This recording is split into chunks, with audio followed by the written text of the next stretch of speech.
माझ्या घरात कोण सरपंच नाही, पंचायत समिती सदस्य नाही, काही विषय नाही, राजकीय काही संबंध नाही, पण मी त्या भागात 4 वेळा आमदार झालो, आता मंत्री झालो.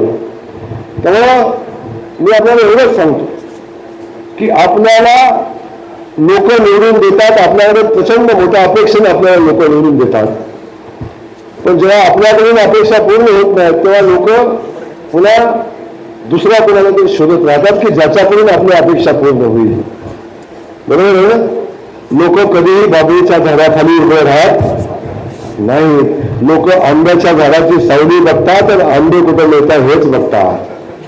म्हणून मी सांगतो, वेळ पडली तर आंब्याच्या झाडाने चला, पण इथला प्रश्न सोडवा हे आणि मी तरी सांगतो तुम्हाला. विषय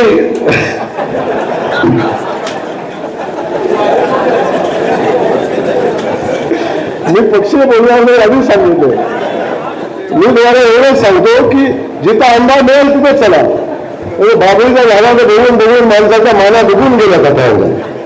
आता पुन्हा त्यांना दुःख देऊ नका, एवढंच या निमित्ताने सांगेन. या लोकांच्या पाणी प्रश्नाला न्याय देणाऱ्या लोकांच्या सोबत आपण सगळ्यांनी भूमिका घेतली पाहिजे एवढंच सांगतो. आपल्या सगळ्यांना मनापासून